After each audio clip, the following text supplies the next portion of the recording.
लारे तुम सुनियो संत सुजान, दिया हम के लारे तुम सुनियो। मित्र और उसकी पत्नी आ जाते हैं मिलने के लिए, तो हम क्या करते हैं, मित्र को भी पूरा रिस्पेक्ट देते हैं। आओ आओ भाई साहब यहाँ बैठो। उनकी पत्नी आती है, आओ बहन जी बैठो, और प्लेट ले आवे, सब्जी आप ठा के ले आवे, ले खाना खाओ, हैं बिस्कुट खा लो, चाय पी लो। कितना प्यार देते हैं। और अपनी पत्नी ने खुरकावा गुड़की गाल है तो, और दूसरे की पत्नी को कितना प्यार से बोल रहे हो। तो क्यों ना हम अपने घर में भी ऐसा ही माहौल बना लें। अब जैसे घर में कोई नुकसान करके कोई राजी नहीं, कोई नहीं करता। ठीक है, अनजान बालक तो कुछ भी कर दें, ना पत्नी करे नुकसान और ना ही पति कर सकता। ये तो होना हो सब वो हो जाता है। तो हमने अपने इससे आधे क्लेश को तो हम स्वयं अपने सोच से मिटा सकते हैं, और साथ में भगवान भी रहेगा आपके। एक बुढ़िया अपनी पुत्र वधू के साथ घनी लड़ा करती, निरीकली आ रही थी, और उसका पुत्र आज्ञाकारी था। वो आते गंदी तेरी बहू जो कर है, तेरी बहू ऐसे करे है, वो आते उस बहू ने अपनी पत्नी ने गढ़ता, वह बेचारी अपना टाइम पास करी। एक दिन क्या हुआ कि कोई बहन सत्संग में जाया करती थी, और उस बुढ़िया तो बोली, अपनी सहेली तो यानी बुढ़िया वह थी, बुजुर्ग वो थी, कि चल सत्संग में चलेंगे, थोड़ा सारे दिन बहू के लड़े जा है, तेरा भी मन और सा हो जाएगा। तो वह भी चली गई। उन्होंने ज्ञान सुन लिया, अच्छी आत्मा थी, सत्संग का असर हो जाता है। उसने अपना नाम ले लिया, 2-4 सत्संग सुने, तो बुढ़िया में बहुत फर्क पड़ गया, परिवर्तन हुआ। एक दिन वो पुत्र वधू उसकी दूध काट के भैंस का 5-6 किलो दूध, और ऐसे ऊपर कड़ियों में एक कड़ा लटे, और ऐसे ऊपर कड़ियों में एक कड़ा, उसमें बाल्टी टांग दिया करते बिल्ली कुत्ते से बचाव के लिए दूध की। तो उसने वो प्रतिदिन टांगती थी, ऐसे ऊंचे हाथ करके नो टांगना होता था। तो वह दूध काट के ले आई पुत्र वधू, और उधर से वो उसका ध्यान दूसरी साइड हो गया, और वो नो करके एक बार तो नो कर लिया, अभ्यास सा था उसका बड़ा है, नो करके नो किया, वो उल्टी साइड तो लग गया, और वो टंग्या को नहीं, उसने सोचा टंग्या छोड़ दिया, वो छोड़ते बाल्टी नीचे गिर गई, सारे फर्श पे दूध फैल गया। अब वह पुत्र वधू उस एटम बम का नहीं देखा बुढ़िया की तरफ, आज्ञा बेरानी के सुनावेगी। तो अब बुढ़िया बोली, बेटी कोई बात ना, आज ये हमारे भाग में ना था, इसने ठा ले, इसको ऊपर से साफ करके और भैंस के चारे में डाल दे, कोई बात ना, ये तो अपने बाग में ना था बेटी। अब पुत्र वधू सुन होगी कि आज इस तोब में तो गोले ना लिख ले, यद बहुत मीठी बाणी बोली, ये कौन सा स्टेशन पकड़ गई बुढ़ी आज या। तो उसने आके अपनी सास के चरणों में शीश रख दिया, और कहने लगी, माता जी मेरे से भूल से होगी, मैंने जान के नहीं। अब बेटी मुझे पता है, ये तो होना था, दूध तो जाए लिया, ये लड़ाई शेष थी, ना दूध आवे बेटी, चाहे मैं लड़ लूँ चाहे ना लड़ लूँ।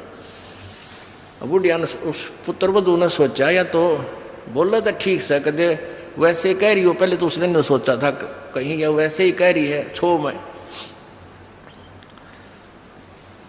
और फिर उसने नो सोचा भी पक्का बेरा बुढ़िया का जो पटेगा, इसका बेटा आवेगा सामने।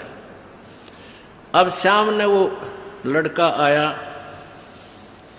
बुढ़िया ने कोई जिक्र नहीं कराया, कत्ती भी क्या का भी, वो खाना खा के अपने जाके पड़ के सो गया, कोई जिक्र नहीं कराया। तो बहू का भी असर हो गया, उस बेटी का भी, अपनी माँ के खूब सेवा करे हैं, खूब लत्ते धोए। यानी पहले तो वो अकड़ी रही थी दोनों, दो बुढ़िया सुनावा, बहू ना बोला तो वो काली जरूर मारने थी, पोंगी तेरे पूड़े। तो ऐसे जो आधा दुखता हम आप पैदा कर ले, कोई भी हानि होनी से वह होगी, वह तो होने तरह ही वापस ना कोई करके राजी वैसे हो जाती है। तो फिर उस बात ने बतंगड़ बना लेंगे, यू काल बनवाता है। अभी 1-2 महीने पहले एक माई आई, वह कहने लगी जी मारी टूम लिकड़ गई, यानी गहने आभूषण रखे थे एक डब्बे में बंद और ताला लाग रहा, टूम ना पाई। मैं बोला बहन बात सुन ले, आप किसी का नाम मत लेना घर में, किसी पर शक ना करिए, जब तू वचन पर डटेगी ये टूम कितना नहीं जा अपने आप आ जाए तेरी। ने बोली जी आपकी आज्ञा का पालन करूँगा। मैं बेटी तो खाम का, मैंने इस दृष्टिकोण से कहा था इस दास ने कि वो जात ली, वो तो जो चोरी होनी थी वो ली। अब यो एक दूसरे पर शक करके दुश्मन और बन जाएंगी, एक कड़ा और काल शुरू करवा देगा। लेकिन उस बेबे ने इस दास के वचन का पालन किया। ने बोली जी कत्ती जक्र नहीं किया, और उस पुत्र बुद्धि से भी कह दिया बेटी कोई बात ना, महाराज जी का आदेश है किसी पर शक नहीं करना है, ना किसी का नाम लेना, हमारी होंगी तो आ जाएंगे। अब 2 महीने पहले 3 महीने पहले की बात थी। अब चौथा दिन 5वां दिन उस दिन आई वह पुत्र वधु और वह पत्नी वह बहन। न्यो बोली जी वह न्यो की न्यो पागी टूम 2 तालियां के भीतर, और इस बउआ का हाथ लगी या भाजी आई कि माँ देख टूम न्यो की न्यो दरी इसमें, और वही डब्बा न्यो का न्यो उन तालियां के भीतर है। कल बतावा रो में 4-5वां दिन आकर। तो पुण्यात्माओं इस युग काल चाव है कि इनके रोज जूत बाजे, किसी भी कारण से पिता पुत्र की, भाई बहन की, और आपस में पति पत्नी की, सास बहू की, इन्होंने तो फिर आपस में फिर समाज की। इसने ये चाहता है कि भक्ति तो दूर हो जाए, भगवान का नहीं सोचे, नहीं अपने ही खड्डे में आप पड़े रहें।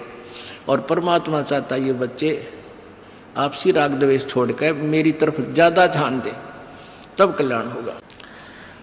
अब क्या बताते हैं, पति मिलन की यानी सतलोक के मालिक कबीर परमात्मा के पाने की आपको विधि बताते हैं। सुन आत्मा चितला के और सतपुरुष से कर ले सगाई, गुरु बिचौला बना के। आप जी की सगाई करवा दी इस दास ने सत्य पुरुष से सभी की, और सगाई होगी तो ब्याह भी होगा, और ब्याह होगा तो पति के घर भी जावांगे। और जिनका कितने सगाई ना कुछ सलसलाए नहीं है, वो तो कंवारी हैं, तो वो जाएंगी, क्योंकि वो तो यहीं रह जाएंगी, अभी यहीं रहेंगी। हाँ, लेकिन सभी को चाहिए कि अपना इस तरह प्रोसीजर अपनावें, यानी गुरु की शरण में आवें, परमात्मा से संबंध जोड़े, नाता जोड़े।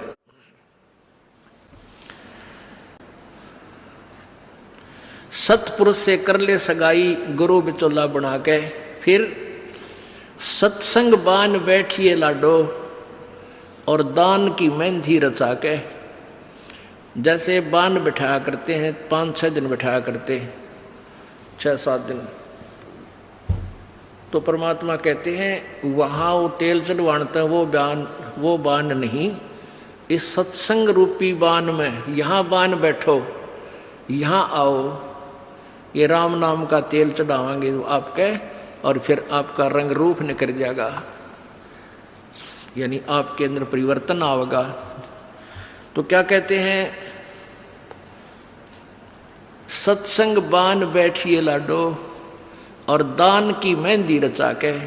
ये लाल हाथ करने से कोई लाभ नहीं है, इन हाथों की मेहंदी दान है। 2 पैसे अपनी कमाई में 10वां अंश गुरु को दीजिए और जीवन जन्म सफल कर लीजिए।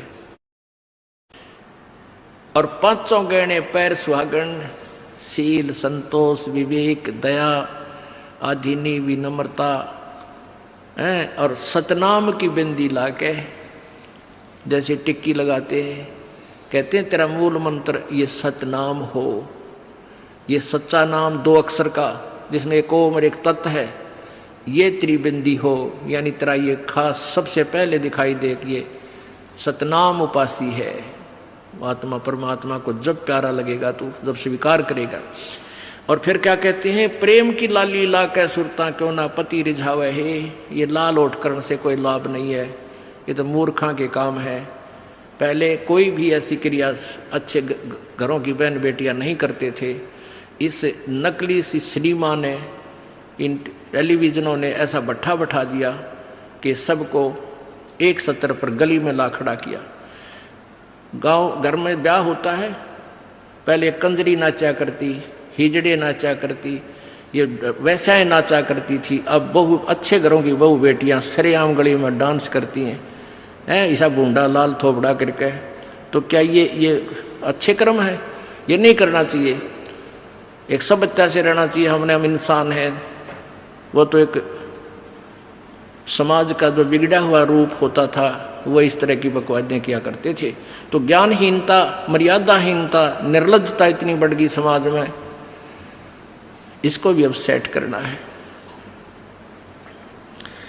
तो कहते हैं प्रेम की लाली लाके, प्यार तो बोला सब बान भाइयां थे, सभी भक्तों से, समाज में वो भी कोई बगैर उपदेशी भी रिश्तेदार है, सबसे मृदु भाषा से प्रयोग करे, मीठा बोल है, प्यारा बोल है, ये तेरी लाली है, ये तेरे होठों की शोभा है।